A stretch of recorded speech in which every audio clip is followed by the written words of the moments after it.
তৈরি করে। এই কোরআন একমাত্র মুমিন এবং মুনাফিকের মধ্যে পার্থক্য তৈরি করে। এই কোরআন একমাত্র সত্যিকারের শাসক এবং স্বৈর শাসকের পার্থক্য নির্ণয় করে। এই কোরআন একমাত্র সত্যিকারের নামাজি আর বেজাল নামাজির পার্থক্য নির্ণয় করে।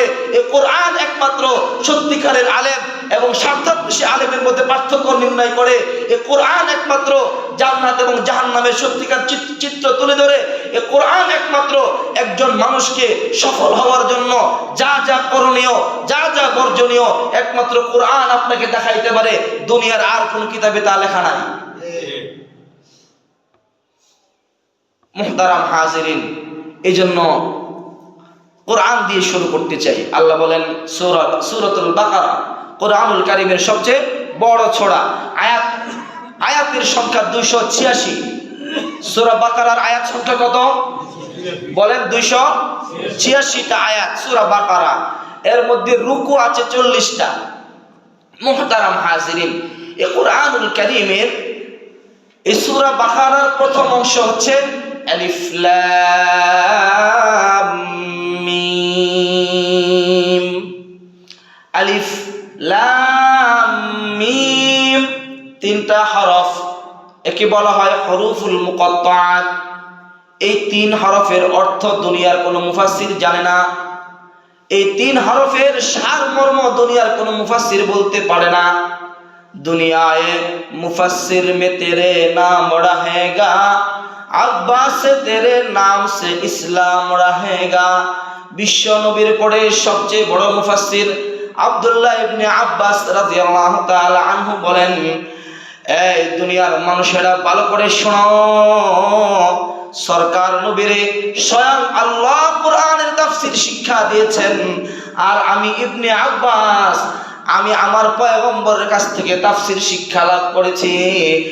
যখনই তোমরা কোরআনের তাফসীর করবা, যখনই তোমাদের সামনে হরুফুল মুকাত্তাআত এই হরফগুলো আসবে, তো সাবধান, এই হরফগুলোর তাৎপর্য তোমরা বের করতে যেও না। কারণ এটা লুকায়িত, এটা গোপন, এটা মারিফাত। এই মারিফাতের মধ্যে হাত দিও না। এই মারিফাত সম্পর্কে সবচেয়ে ভালো কে জানে? আব্দুল্লাহ ইবনে আব্বাস রাদিয়াল্লাহু তাআলা আনহু বলেন, আল্লাহু আ'লামু ওয়া রাসূলুহু বিমুরাদি।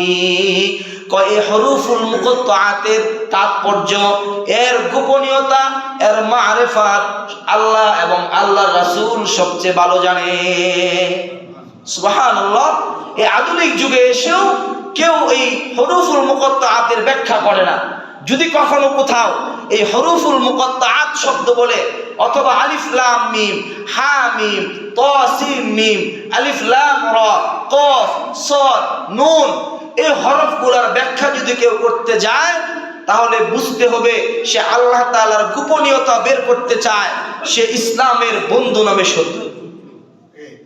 মুহতারাম হাজিরিন, হরুফুল মুকাত্তাআত এই ব্যাপারে উলামায়ে কেরামের অনেক কথা আছে। গোপন রাজ বলা হয় এটাকে, আল্লাহ তাআলার গোপন রাজ, গোপন তথ্য এটার মধ্যে লুকায়িত।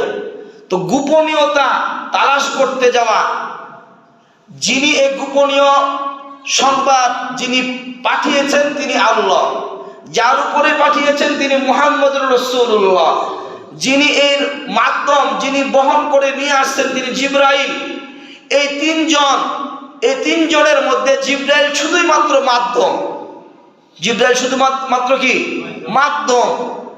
এই মাধ্যমের কোনো অধিকার নাই গোপনীয়তা তালাশ করা। যেমন আপনি একটা চিঠি লিখছেন, আপনার সন্তানকে দিয়ে এটা আপনি পাঠাইছেন, যাও তুমি তোমার ইমুকের কাছে এটা দিয়ে আসো। এখন মাঝখানে সে এই চিঠি খুললো, দেখলো, সে আমানতের খেয়ানত করলো। সে কি করলো? আমানতের খেয়ানত করলো। জিবরাইল আমিন এমন আমানতের খেয়ানত করেন নাই। তাহলে তুমি দুনিয়াতে বসে পণ্ডিতি কই পাইলা যে তুমি এখন আমানতের খেয়ানত করতে যাও?